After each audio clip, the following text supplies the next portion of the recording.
Hello everyone, new life academy में आपका स्वागत है। मैं प्रियंका सिंह, आपकी हिस्ट्री की टीचर। तो आज मैं आपको पढ़ाऊंगी नंदवंश के बारे में। चलिए आइए पढ़ते हैं नंदवंश के बारे में। नंदवंश समय 444 बीसी से 222 बीसी। नंदवंश के संस्थापक महापद्म नंद थे। नंदवंश के संस्थापक जो थे वो महापद्म नंद थे। महापद्म नंद ने नंदीवर्धन को मारकर सिंहासन प्राप्त किया था। महापद्म नंद ने किसको मार के? नंदीवर्धन को। नंदीवर्धन कौन से वंश के शासक थे? तो वो नाग वंश के शासक थे। तो उनको मारकर और क्या किए? सिंहासन प्राप्त किए। यह एक दासी पुत्र थे। दासी पुत्र कौन था? तो महापद्म नंद जो थे एक दासी पुत्र थे। वो कोई राजा के पुत्र नहीं थे, वो एक दासी के पुत्र थे। इतिहास ने इसे एक क्षुद्र शासक बताया है। दासी पुत्र जो थे उनको इतिहासकारों ने क्या कहा है? यह एक क्षुद्र शासक है। या उस समय जो क्या कहते हैं, नीच लोगों को, छोटी जाति के लोगों को क्षुद्र कहा जाता था। तो वो क्या बोले इतिहासकार कि यह एक क्षुद्र शासक था। इन्होंने क्षत्रियों का नाशकर्ता और परशुराम का अवतार भी कहा जाता है। इन्हें क्षत्रियों का नाशकर्ता और परशुराम का अवतार भी कहा जाता है। इनके काल में मगध साम्राज्य का स्थायित्व प्राप्त हुआ था। किसके काल में? महापद्म नंद के काल में मगध साम्राज्य को स्थायित्व प्राप्त हुआ था। उससे पहले तो राजगृह, पाटलिपुत्र और हम लोग वैशाली पढ़ रहे थे। सबकी राजधानी क्या थी? राजगृह, पाटलिपुत्र और वैशाली। परंतु महापद्म नंद के काल में मगध जो साम्राज्य था उसका स्थायित्व प्राप्त हुआ था। इन्होंने 50,000 से अधिक की सेना स्थापित की थी।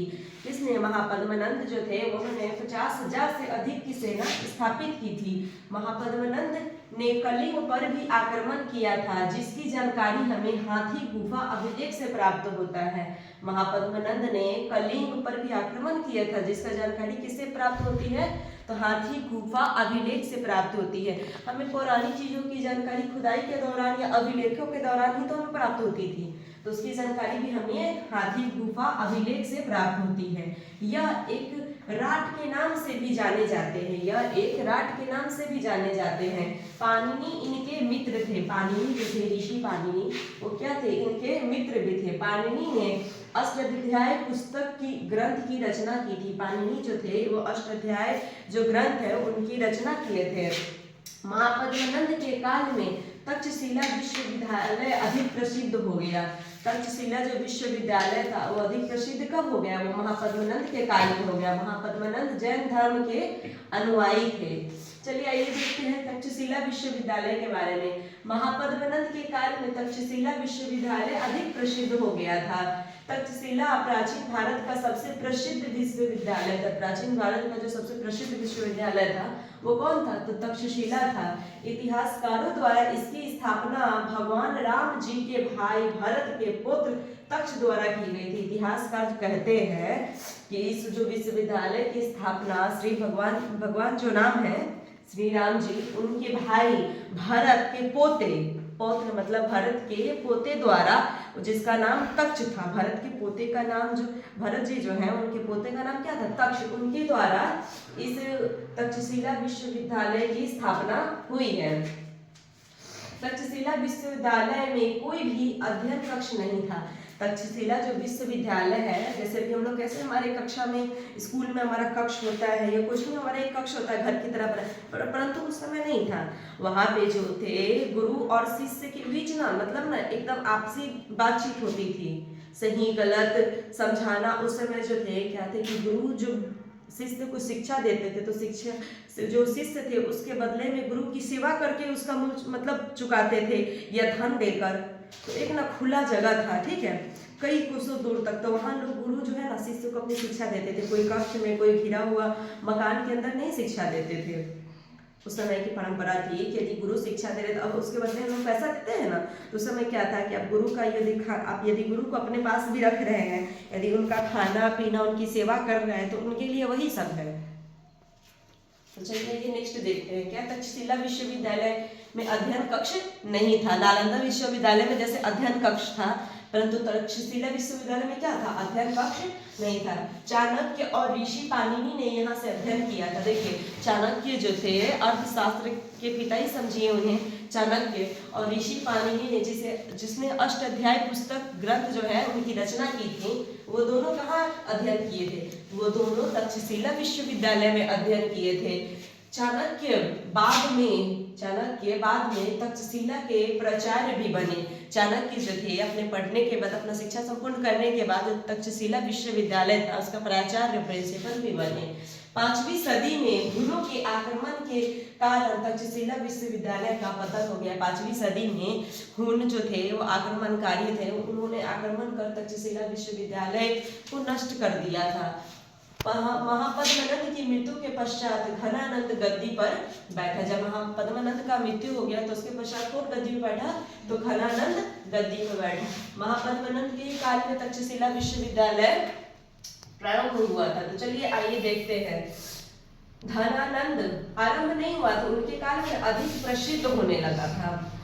धनानंद महापद्मनंद के उत्तराधिकारी थे। धनानंद जो थे वो महापद्मनंद के क्या थे, उत्तराधिकारी थे। वह एक आयोग और क्रूर शासक के तौर पे जाने जाते थे। क्रूर मतलब गुस्सैला, आयोग मतलब वो योग्य नहीं थे, इस जो होता है ना इस राजा का पद संभालने के लिए वो योग्य नहीं थे, वो बहुत क्रूर थे। इन्होंने अपने राज्य में प्रजा पर अत्याचार किए।